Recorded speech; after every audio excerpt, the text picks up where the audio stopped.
Glória a Jesus. Saudados irmãos com a paz do Senhor. Te convido aí a abrir a sua Bíblia em Apocalipse. Apocalipse, capítulo de número 5, versículo 8.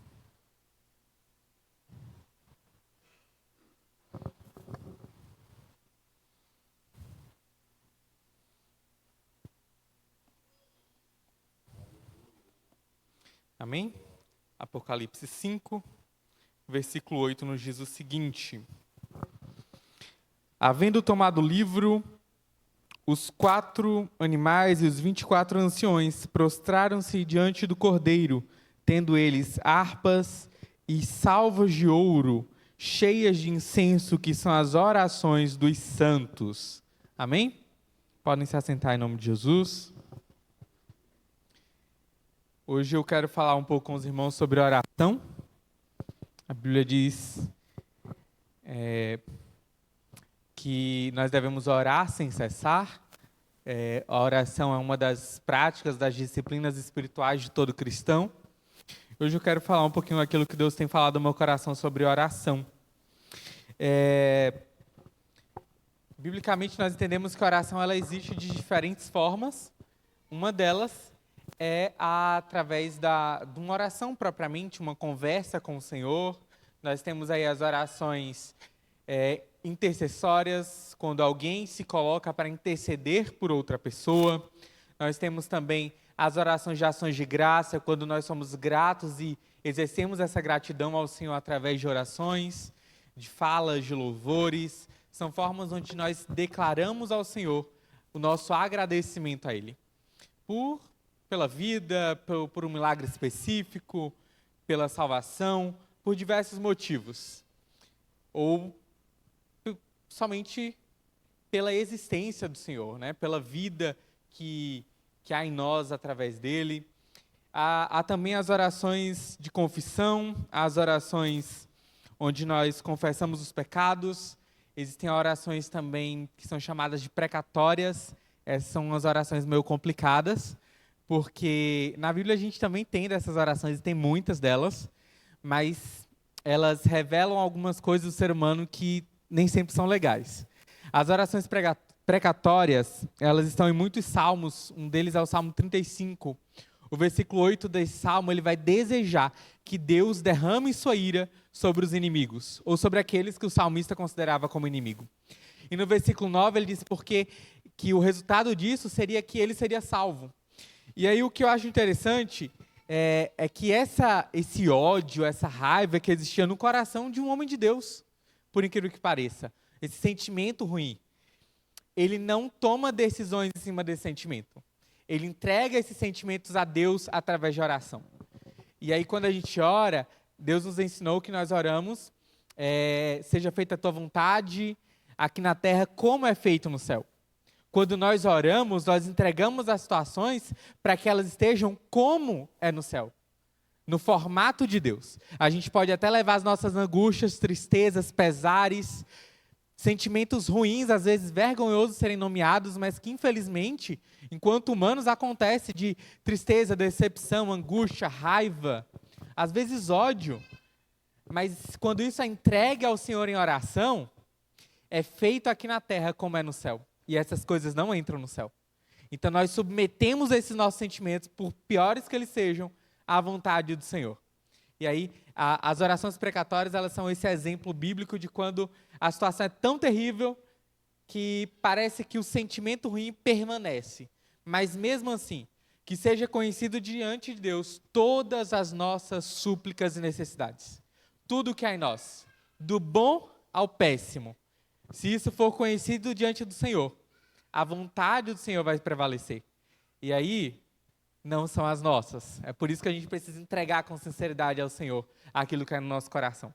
Mas só falando um pouquinho dessas orações precatórias, porque elas são um pouco complicadas de serem entendidas, né? Tem gente que acha que tem direito de pedir a Deus para matar, para arrancar alguém do emprego, para trazer a enfermidade. Esse não é o evangelho da graça, esse não é o evangelho de salvação, esse não é o evangelho de amor de Deus. nós sabemos que Deus é todo-poderoso e nada está excluído do poder dele, do domínio, do controle e da soberania de Deus. Mas não é esse o perfil daquele que foi amado, salvo, regenerado pelo Espírito Santo. Mas é só para a gente entender algum dos tipos de oração. Existe também a oração de clamor, que é uma oração onde você grita, né? Naquele maravilhoso jeito pentecostal de fazer orações gritando. Por quê? Porque existe uma sinceridade no coração de que aquilo precisa ser resolvido, de que aquilo precisa ser transformado e de que não cabe mais dentro de nós. E por isso sai em forma de grito, sai em forma de clamor, sai em forma de oração de clamor mesmo, né? Aquela oração que todo mundo grita, todo mundo ora ao mesmo tempo. Muito obrigado, pastor. E essa é uma das orações bíblicas. É interessante que a oração de clamor, ela é muito uma oração de desespero, como muitas vezes nós estamos em muitas situações. E essas orações de clamor, elas são aquelas que são feitas diante de uma situação irreversível, de uma situação onde não se tem mais controle, e aí você apela, você grita, você suplica, você clama por alguém que pode fazer. E quando a gente faz isso, a gente se submete entendendo de que esse pedir é um pedir com insistência, mas é também um pedir com humildade, porque você entende que você não pode fazer, por isso você humildemente se submete a quem tem poder para resolver. E isso é uma oração de clamor, né? Uma oração onde você está desesperado, mas por saber que não resolve, você clama a quem pode resolver. É uma oração de muita submissão também. Ao longo da Bíblia a gente vê muita gente que se enquadra nesses perfis, né? Um dos que eu acho interessante é Sansão.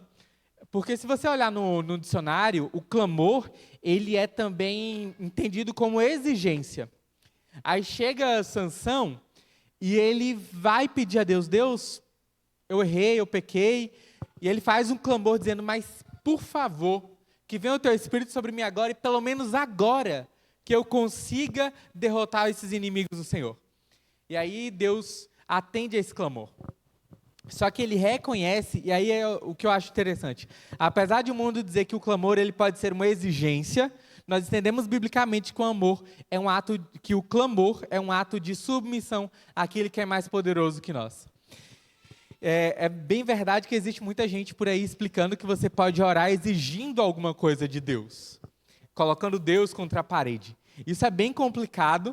Eu acredito que nós podemos fazer orações bíblicas, que você vê uma promessa na Bíblia e você diz, se isso está na Bíblia, eu posso viver, e aí a gente ora baseado na palavra de Deus.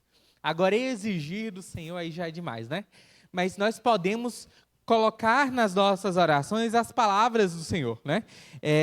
Se a gente for observar, muitas das pregações, das orações, elas são baseadas em outros textos bíblicos. Então aí um vai puxando o outro, como até hoje a gente faz.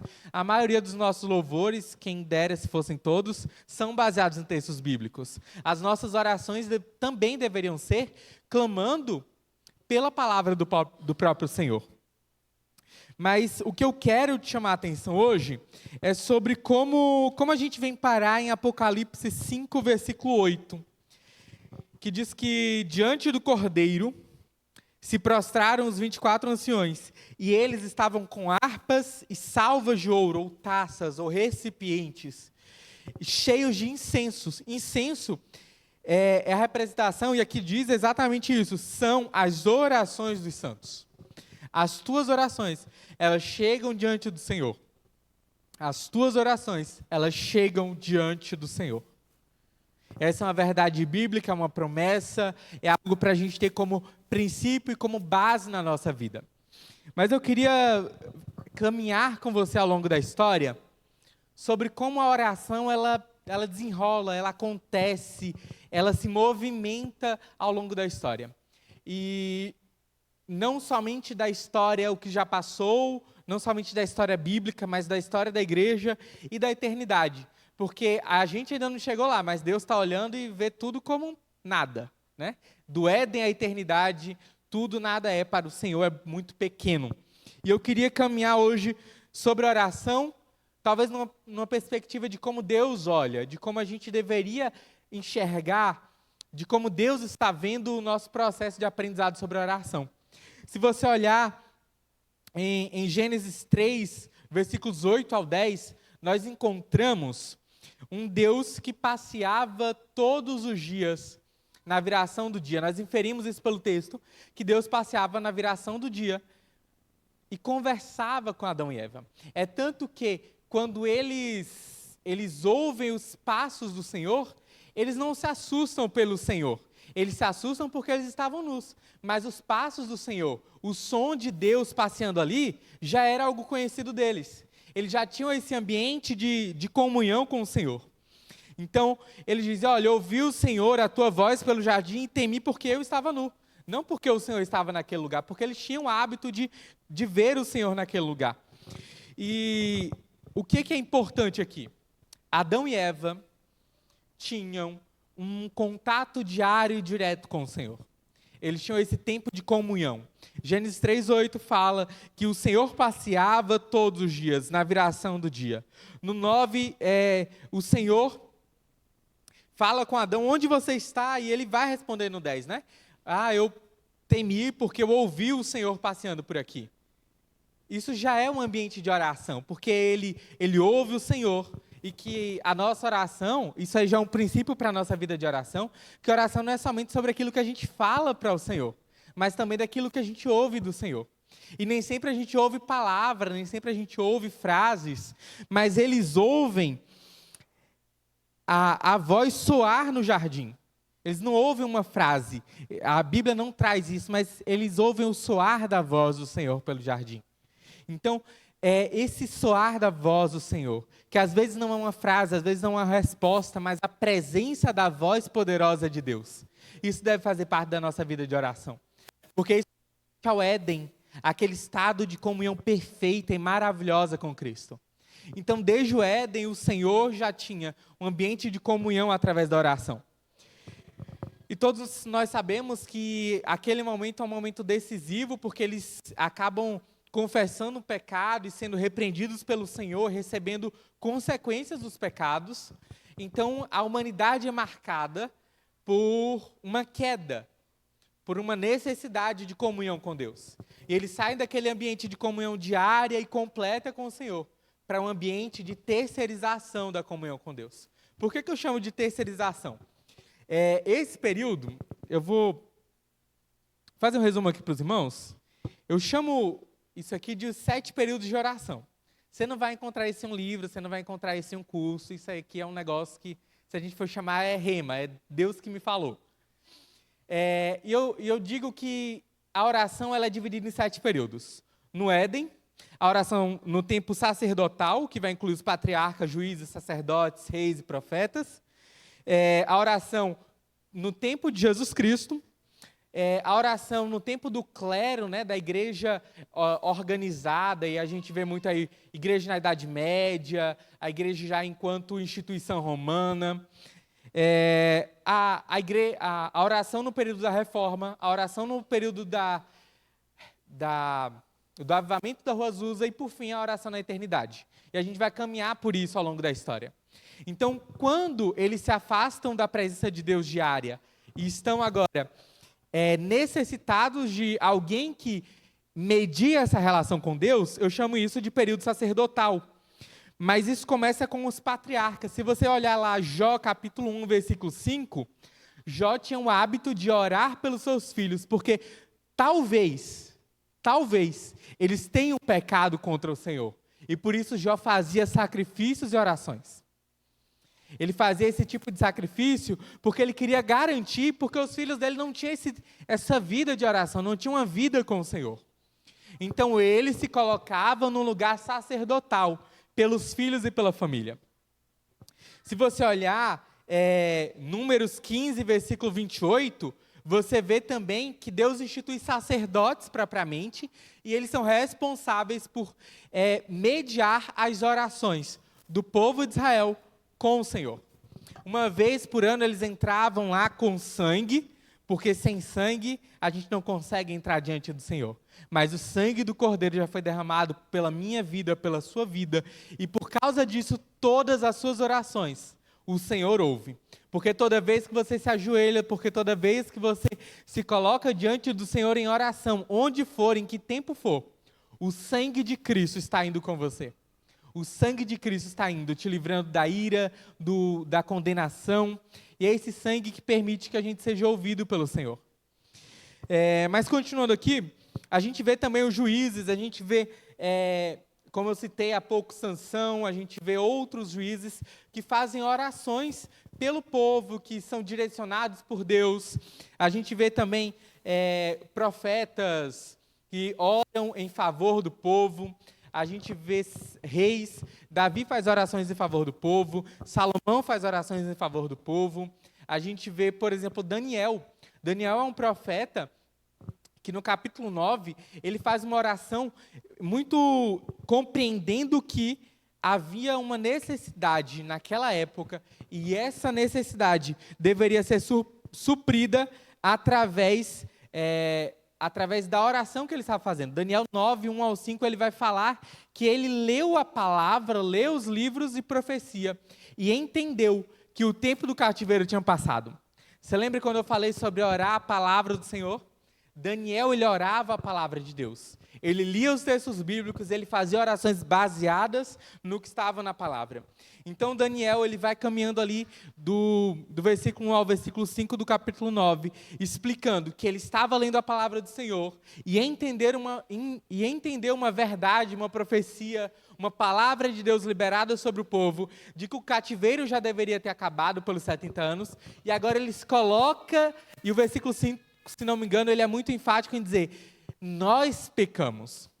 Ele se coloca diante de Deus como se fosse culpado pelo pecado do povo, mas ele era um profeta.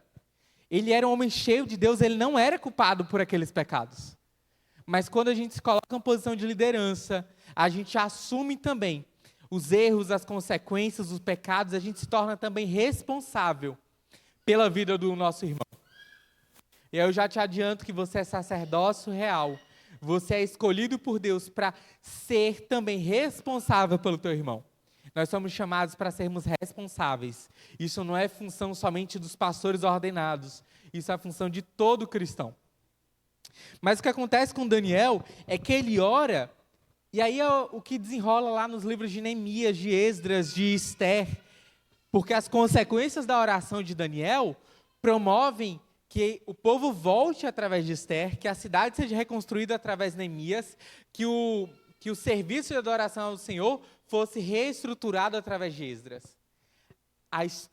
A oração de Daniel provoca o que precisa-se de 3 livros da Bíblia para descrever. Então, assim, você não tem noção do que uma oração sua é capaz de provocar no mundo espiritual e no mundo físico. Você não tem noção quantas gerações serão transformadas através da sua oração.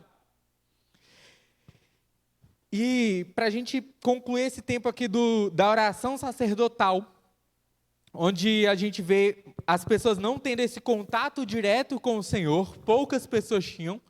Por exemplo, você não vê Isaac fazendo uma oração na casa do pai. Você vê Isaac orando pela esposa bem depois, quando ele já era um pai de família. Mas até então, quem orava era Abraão. Quando você olha esses períodos, você não vê os filhos de Jó orando, você vê Jó orando. Você não vê, muitas vezes, você não vê o povo orando no livro de Juízes. Algumas vezes isso acontece. Mas, de modo geral, são os juízes que se colocam diante de Deus em intercessão e como resposta de oração também.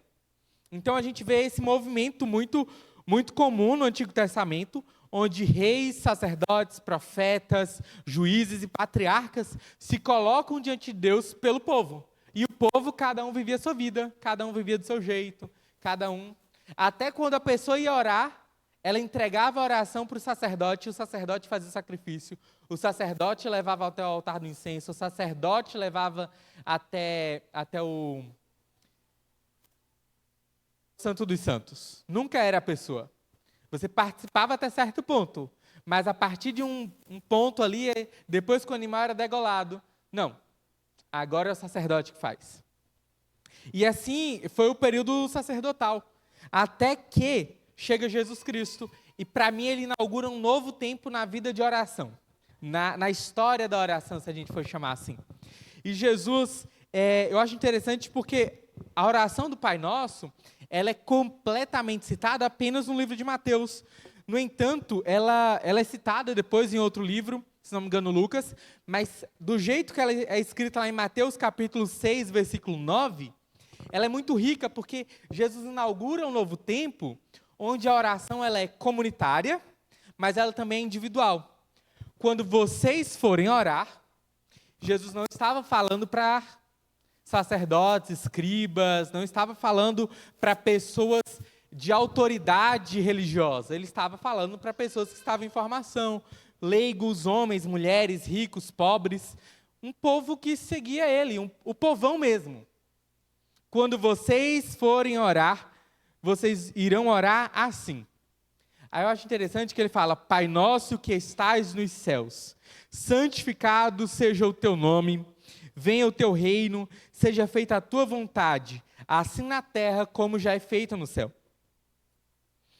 Dá-nos hoje o pão nosso de cada dia. Perdoa as nossas dívidas, assim como nós perdoamos os nossos devedores. E não nos deixe cair em tentação, mas livra-nos do mal, porque teu é o reino, o poder e a glória para sempre. Amém. Primeiro você começa com um engrandecimento pessoal do Senhor. Você fala que Ele é o Pai, que Ele é nosso Pai. Você fala que Ele está nos céus, que Ele é santo e que você deseja que Ele continue sendo santificado. E você clama para que o reino do Senhor venha. Você clama para que a vontade de Deus seja feita na terra, não como as nossas vontades, mas como a vontade de Deus é cumprida no céu. A gente se submete à grandeza, à santidade, à majestade, ao reino do Senhor e à vontade dEle. Mas isso não nos isenta de pedir coisas específicas. Por exemplo, o pão nosso de cada dia nos dai hoje. E aí a oração do Pai Nosso, ela tem algumas coisas muito interessantes, porque se no Éden nós tínhamos contato com o Senhor diariamente, você não pede o pão para amanhã, você pede o pão para hoje. Então amanhã você tem que orar de novo e pedir o pão de novo. E aí Jesus vai resgatando aquilo que Deus espera de nós enquanto oração. Aquela comunhão diária. E aí ele continua dizendo: perdoai as nossas dívidas, assim como perdoamos os nossos devedores. A oração, ela nos coloca em uma lei onde nós mesmos nos prendemos, né? Nós condicionamos o perdão de Deus a perdoar o outro.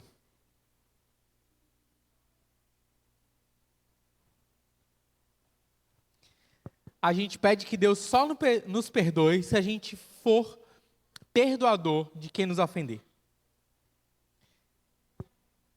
E eu não vejo Deus colocando essa lei, eu vejo nós colocando isso diante de Deus. Deus, só me perdoe se eu perdoar meu irmão. Nós nos colocamos diante disso. E é a vontade de Deus que nós venhamos tomar essa posição de dizer para Deus: Deus, só me perdoe se eu perdoar fulano. Então, Jesus vai inaugurando essa relação de que a oração, ela não é mais uma coisa que você faz pelo outro ou o que você faz só por você. E eu vejo uma coisa muito interessante, a oração ela é comunitária. Eu disse que é uma relação de pessoal para com Deus, mas ela também é uma oração comunitária. Porque, olha só, dai-nos hoje, não é me dar hoje o pão de cada dia. Dá o nosso pão, não dá o meu pão. Perdoe as nossas dívidas, não perdoe minha dívida. Perdoe nossas dívidas. Não nos deixe cair em tentação. Não é não me deixe cair em tentação. É não nos deixe. Não é me livre do mal. É nos livre do mal. Então, quando a gente ora, a gente não tem o direito de orarmos somente por nós. A gente não tem o direito de pedir que Deus traga providência à nossa casa, não traga providência àquele que não tem alimento. A gente não tem direito de pedir que Deus nos livre do mal, mas fulano tanto faz se acontecer bem ou mal para a vida dele. Jesus ele inaugura um tempo de oração onde necessariamente você tem que se importar pelo alimento, pelo bem-estar, pelo livramento e pelo perdão do outro. E aí, como missionário, eu não consigo olhar para isso e dizer, perdoai as nossas dívidas, assim como nós perdoamos aos nossos devedores. Eu não posso esperar que Deus perdoe os meus pecados, se as pessoas que nunca confessaram a Cristo não terão seus pecados perdoados. Por quê? Porque nós não anunciamos para eles. Jesus inaugura um tempo onde até o Pai Nosso é uma oração missionária, porque nós nos importamos, ou deveríamos nos importar nessa oração, com a salvação daqueles que ainda não pediram perdão ao Senhor, e que ainda não conseguem perdoar quem lhe ofende. Como vocês sabem, eu trabalho com missões, né? Meu trabalho é um trabalho missionário. E lá, a cada 15 dias, a gente tem um tempo de treinamento. Semanalmente, a gente tem um tempo de devocional coletivo, mas quinzenalmente, a gente tem um tempo maior. E uma psicóloga cristã, ela estava falando sobre como a ofensa é a isca de Satanás. Como a ofensa é o que Satanás usa para nos pescar. Aí, olha só. Assim como nós perdoamos a quem nos tem ofendido, ou os nossos devedores. Toda ofensa é uma dívida. Toda ofensa é uma dívida. Mas você que permite que o outro te deva. Que ele te deva respeito, ou que você se sinta ofendido.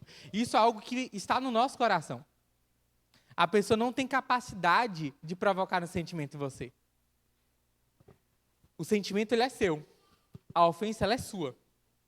Nós temos que ter muito cuidado, meus irmãos, porque eu tenho percebido que a ofensa, ela é realmente uma isca de Satanás.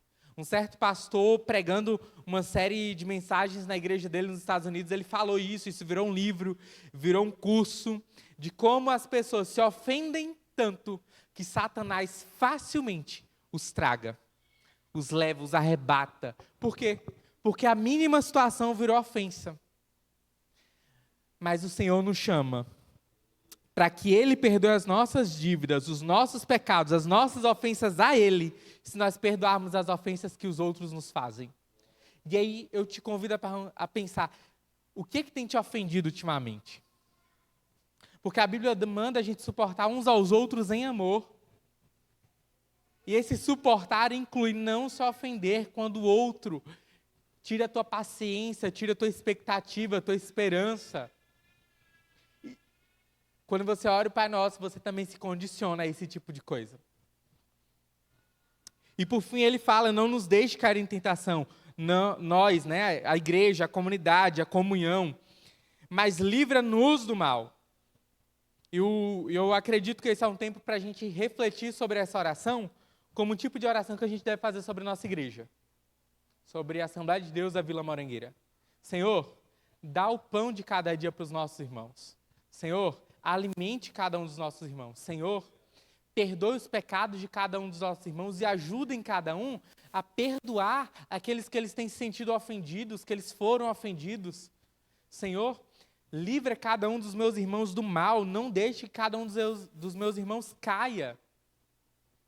Eu acho que esse é um tipo de oração muito válida para esse tempo. E se você está aqui, talvez seja você que Deus escolheu para fazer esse tipo de oração pela igreja nesse tempo. Amém? E eu acho muito interessante que, para mim, o período de oração inaugurado por Jesus, ele é como se fosse parte 1 e parte 2. Só isso é uma parte, e aí todas as outras coisas, Jesus é como se fosse uma parte 2.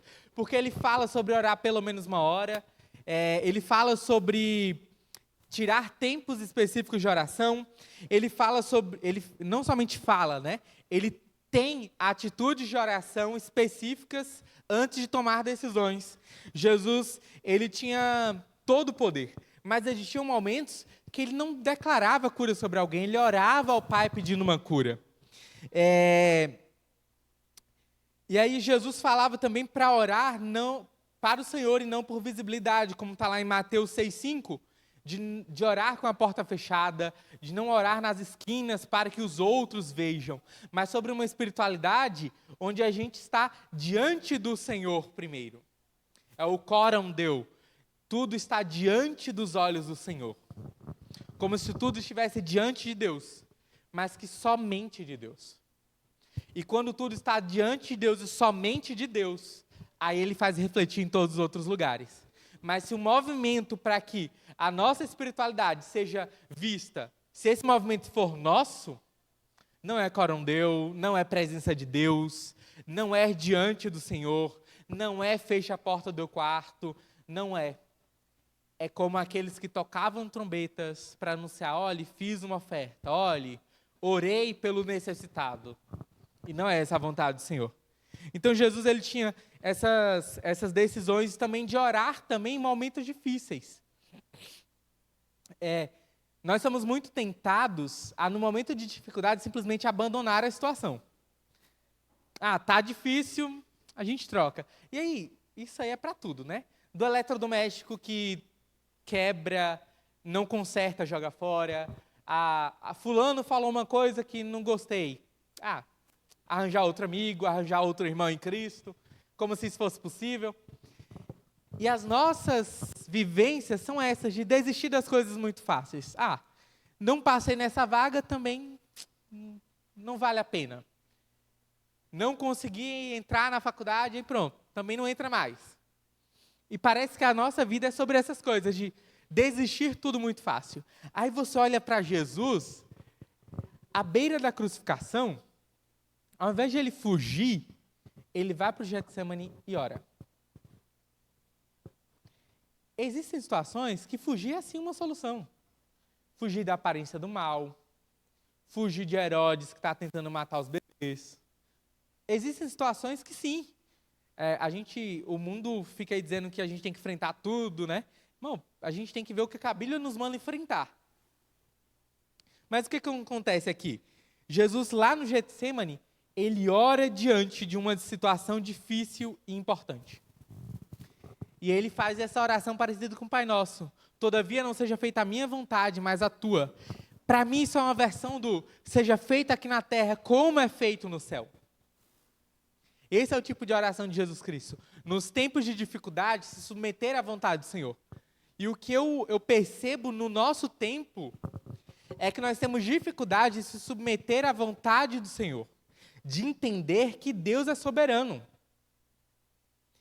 Eu acho que a gente pode e precisa pregar mais sobre a soberania de Deus. Sobre o poder de Deus sobre todas as coisas.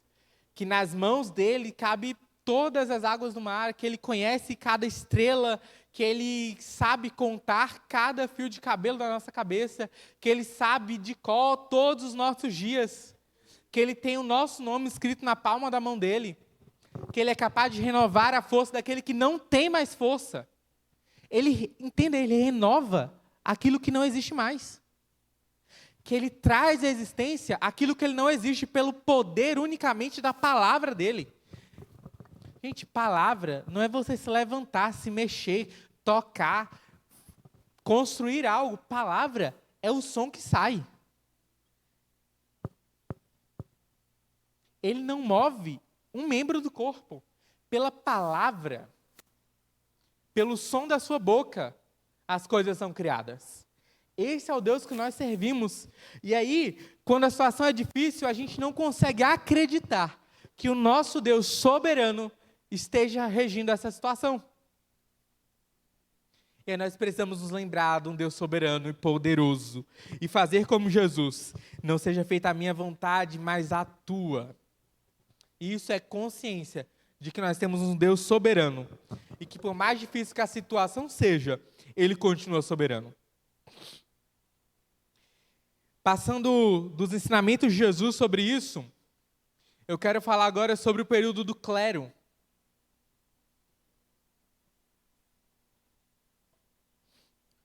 O período do clero é propriamente do tempo da Igreja Católica.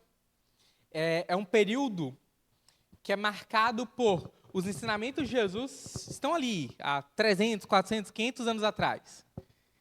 E aí eles vão se esquecendo de tudo isso que a gente falou agora, que Jesus fazia. E eles vão criando novas situações.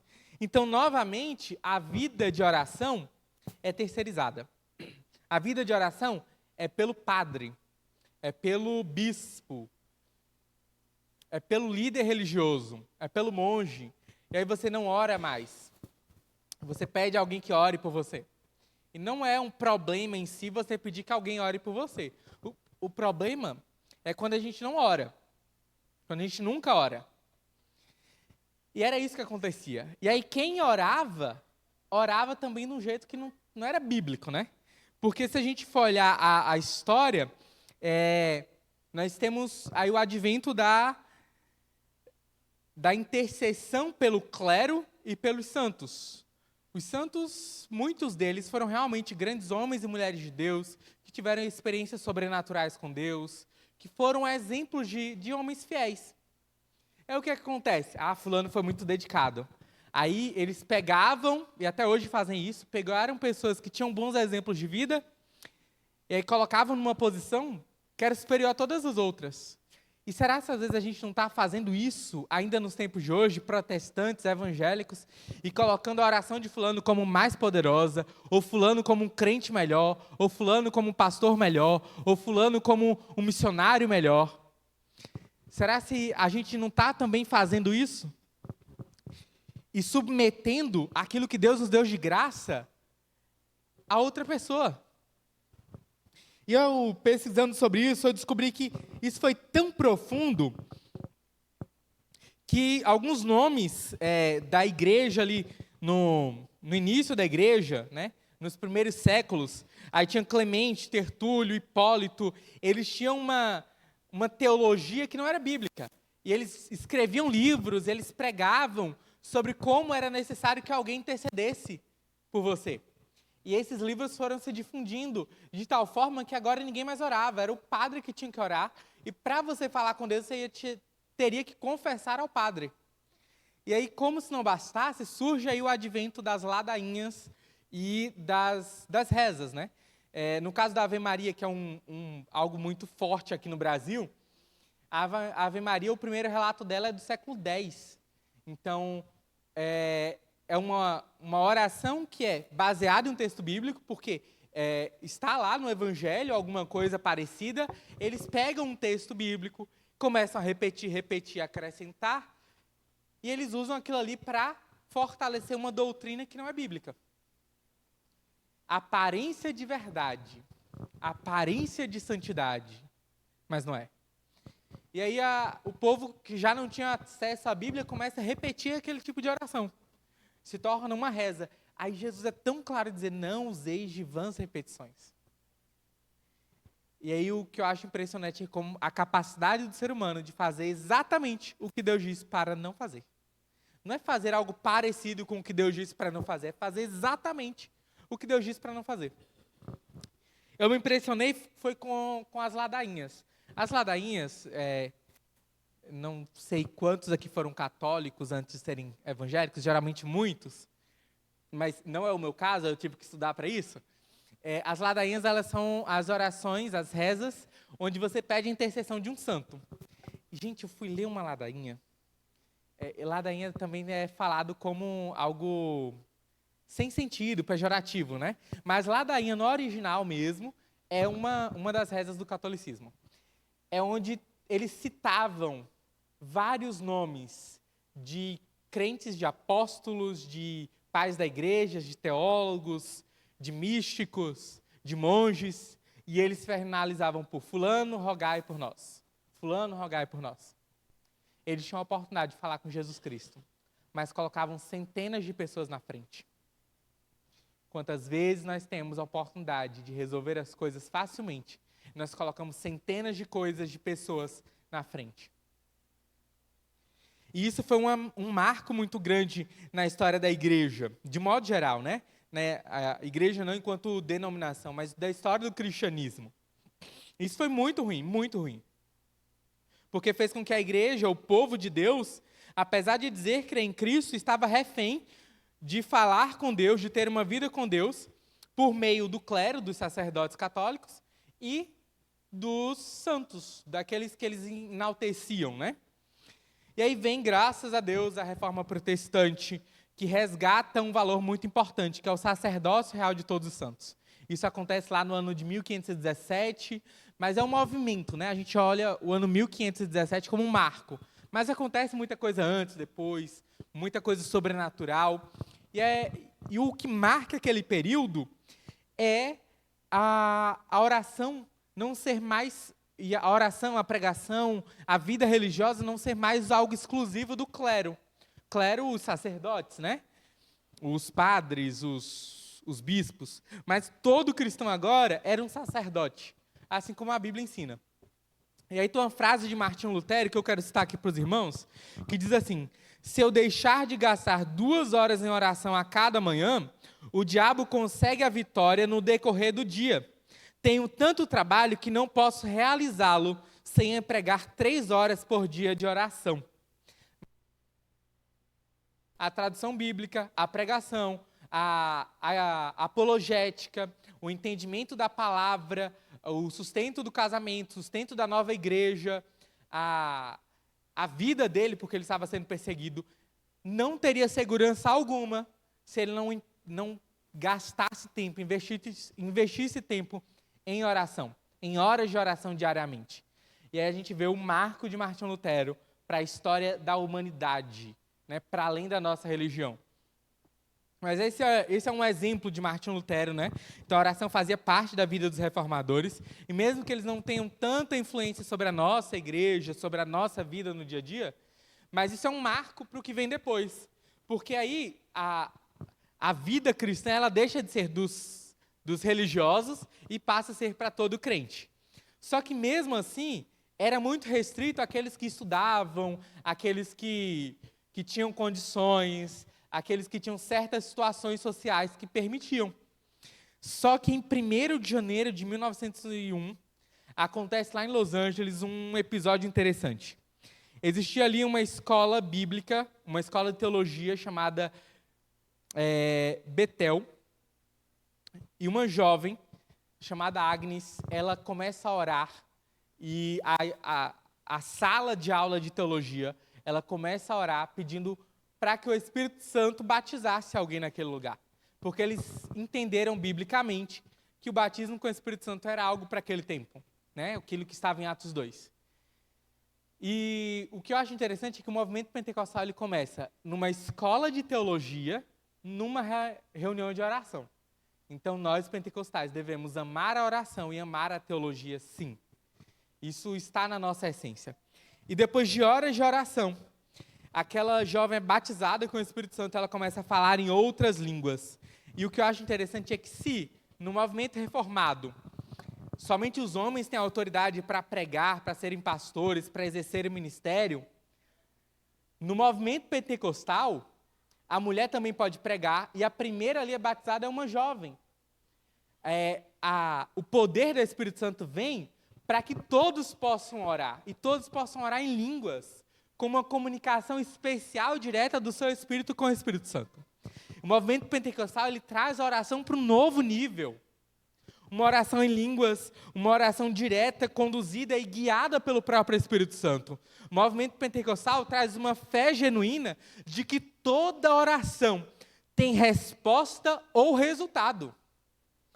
Toda oração tem resposta ou resultado. Eu tenho muito contato com muitos irmãos que não são pentecostais.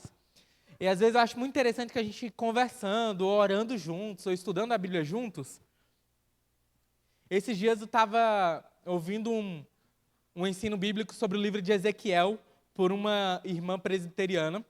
Eu achava interessante que ela pegava tudo que tinha em Ezequiel, ela dizia que bonito, glória a Deus, Deus poderoso. O que isso significa para a minha vida? E ela nunca dizia, por que isso não acontece na minha vida? Porque a gente lê a Bíblia, toda a Bíblia a gente diz, por que isso não está acontecendo comigo?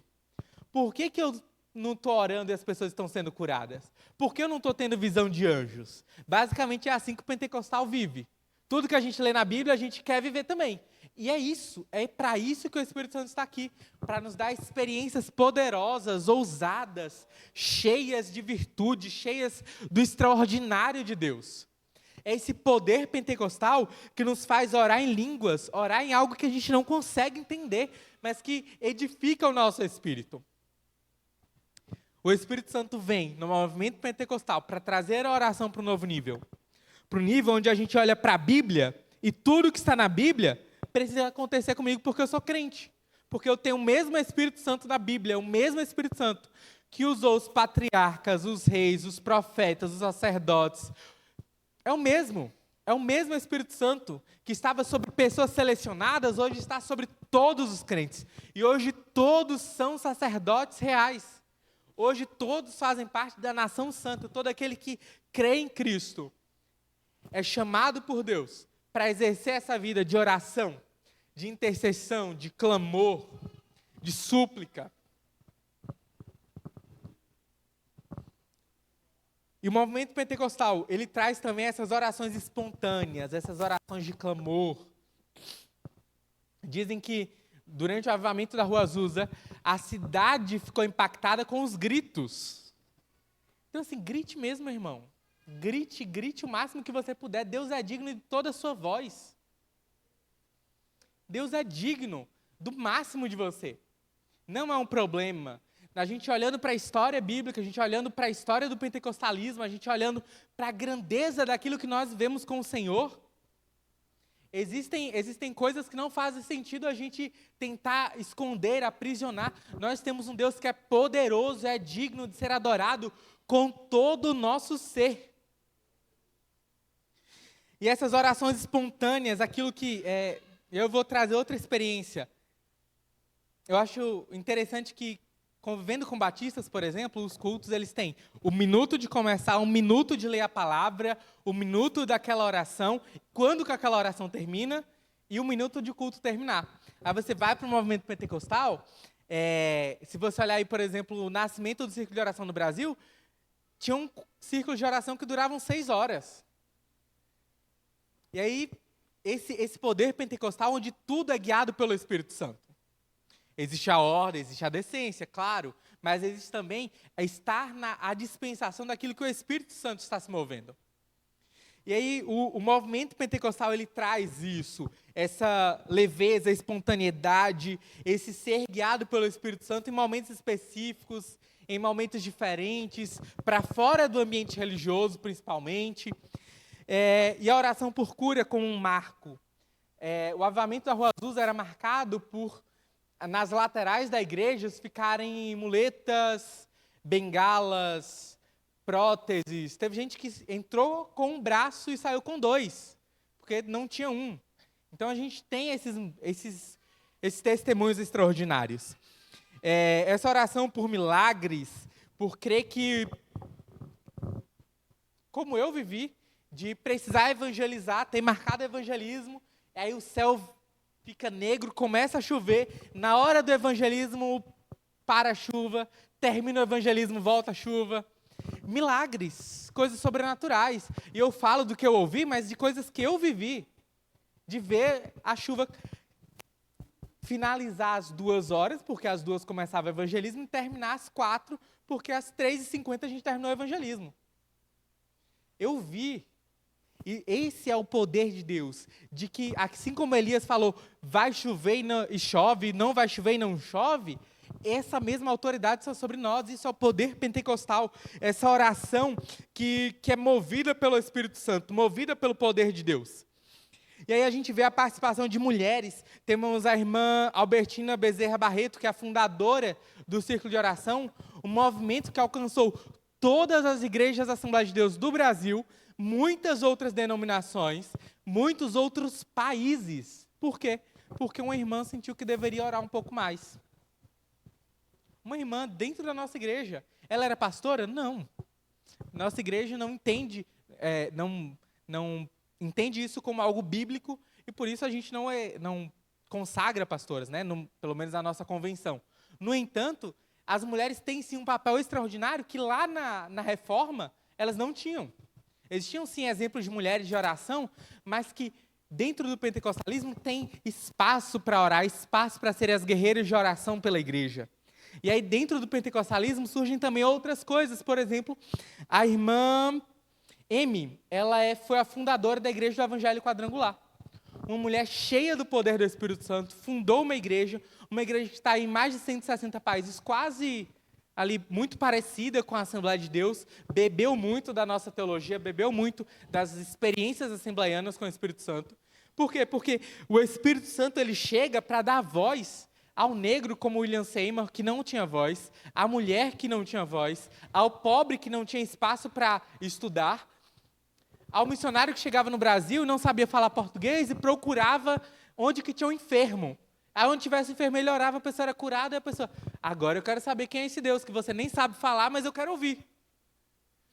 Esse é o poder pentecostal, de que a oração, ela vai para um novo nível, onde você ora e definitivamente você acredita e você sabe que haverá resultado para essa oração.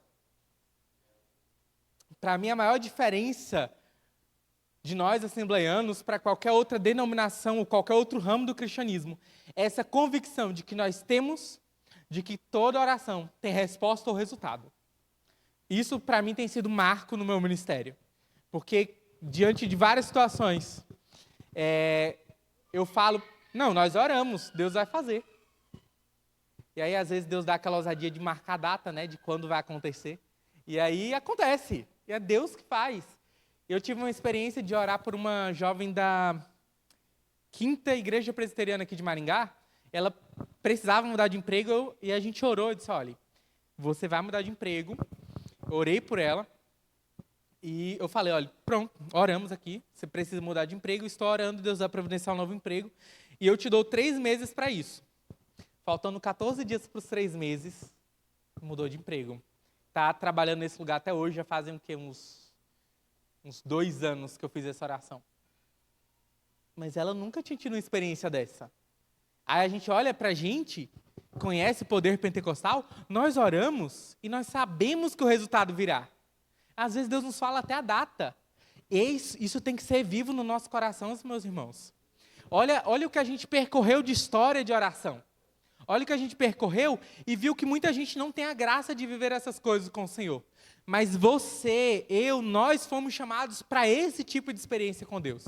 De orar com convicção de que Deus vai fazer, que Deus vai cumprir, que Deus tem resultado, que Deus tem resposta e que nós não temos o que temer.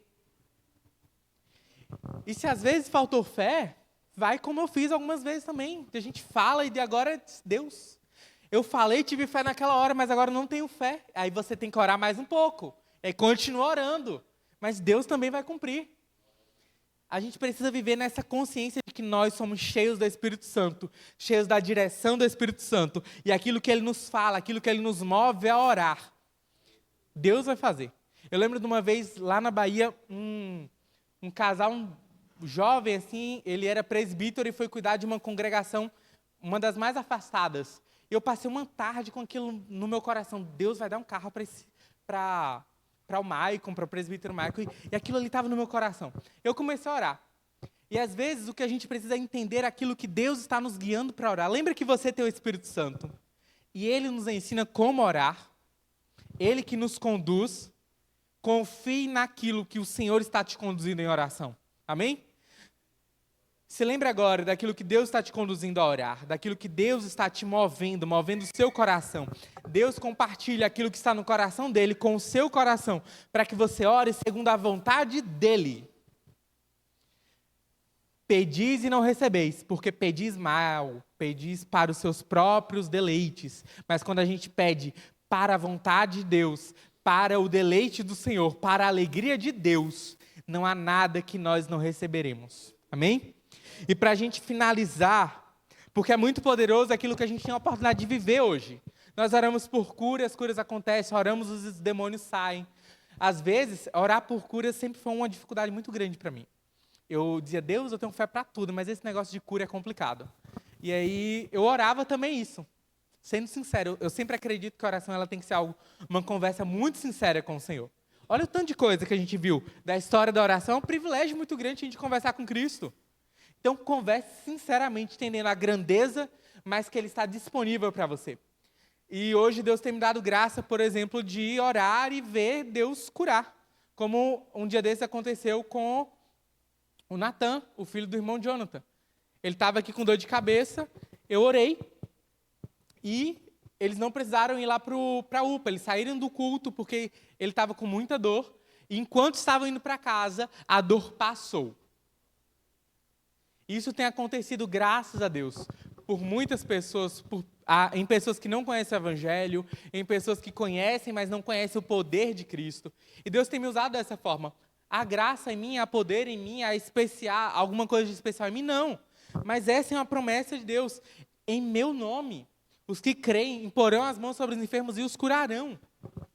Oração com imposição de mãos. A Bíblia diz para a gente não desprezar isso sobre nós e para a gente exercer isso sobre os outros também. E por fim, Apocalipse 5,8 diz que prostraram-se diante do Cordeiro, tendo eles harpas e taças de ouro, cheias de incenso. Sabe por que eram de ouro? Porque as suas orações são preciosas diante do Senhor. E elas são cheias. As taças do Senhor, que colhem as suas orações, elas estão cheias. Porque saiba que essas são as orações dos santos, e elas são colocadas diante do Cordeiro. E na eternidade, todas as nossas orações estarão diante do Cordeiro. Se você quiser entender assim, todas elas já estão. Mas um dia nós estaremos também com aquele que enxugará dos nossos olhos toda a lágrima. Então, aquilo que for preciso você chorar em oração, chore. Aquilo que for preciso você lamentar em oração, lamente. Aquilo que for preciso você expor em oração, exponha em oração. Porque muito em breve, tudo isso aqui irá passar. Toda dor, toda morte, todo pranto. E tudo será feito novo. Tão novo, que assim como Adão e Eva tinham contato diário com Cristo, com o Senhor, nós estaremos todos os dias. E a presença de Deus vai ser tão real, que não haverá outra fonte de luz. Porque quem iluminará a nossa eternidade será o próprio Senhor. Amém? Você está preparado para ver essa eternidade com o Senhor? Ore o quanto for preciso.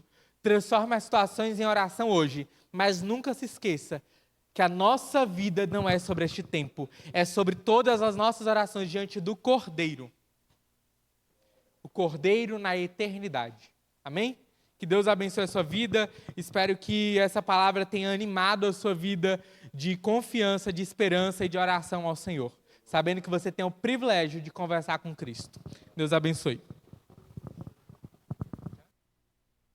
Te convido a se colocar de pé para a gente fazer uma oração.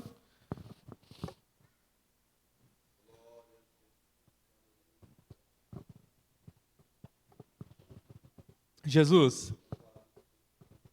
nós te agradecemos por esse tempo, nós te agradecemos pelos louvores, pelas orações, por esse tempo de ouvir a tua palavra, que o teu Espírito Santo continue falando aos corações de cada um aqui, que o teu Santo Espírito continue falando ao meu coração. Senhor, nós oramos pela nossa igreja, que o Senhor dê o pão, dê o alimento, que o Senhor seja o pão da vida para cada um dos nossos irmãos. Nós oramos, Senhor, para que o Senhor os livre cada um de tentação, para que o Senhor os livre, Senhor, cada um do mal, que nenhum venha cair, venha desanimar, venha desistir da fé, da caminhada, de congregar neste lugar. Nós oramos, Senhor, para que a tua providência, o teu perdão seja real e vivo na vida de cada um dos nossos irmãos enquanto igreja.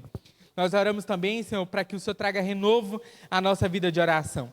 Que nossa esperança esteja fundamentada de que cada uma das nossas orações serão postas diante do Senhor, o Cordeiro que venceu, o Cordeiro eterno, o leão da tribo de Judá, e que todas as nossas orações estão diante do Senhor, em taças de ouro, representando a importância que o Senhor dá a cada uma das menores das nossas orações. Nós te agradecemos porque cada oração respondida é um manifestar da tua misericórdia, da tua graça, da tua bondade. E nós te pedimos, Senhor, nos use, Senhor, nos dê motivos de oração, compartilhe ao nosso coração aquilo que o Senhor deseja que nós venhamos orar, que o Senhor mova, Senhor, os nossos olhos para vermos versículos, textos bíblicos, que o Senhor deseja que a gente ore em cima desses textos, dessas verdades do Evangelho. Nós oramos, Senhor, pelo campo de Maringá, nós oramos, Senhor, pelo pastor Tiago Mazo, nós oramos por essa igreja, que ela prospere, que ela cresça, que ela seja abençoada, que os teus filhos sejam fortalecidos em tua presença, que eles entendam que, acima de tudo, cada um tem espaço para estar diante do Senhor, e estar diante do Senhor é estar em comunhão, em comunidade, é orando o Pai Nosso também. Senhor, nós oramos pelo pastor Anderson, lá em Paranhos. Nós oramos, Senhor, pelos missionários que vão lá da Unimissional nos próximos dias. Nós oramos, Senhor, para que naquele lugar o Senhor continue manifestando o teu poder. Nós cremos que o Senhor é o Deus de perto, o Deus de longe, e por isso nós continuamos confiando em tudo que o Senhor está fazendo aqui, em tudo que o Senhor está fazendo lá. Senhor, que o nosso coração esteja alinhado àquilo que o Senhor quer, que seja feita a tua vontade, aqui na Morangueira, como é feito no céu. Em nome de Jesus oramos, e que o Senhor prepare o nosso coração também, para tudo aquilo que o Senhor tem para nós nesse tempo, especialmente para o dia de amanhã. Em nome de Jesus, amém.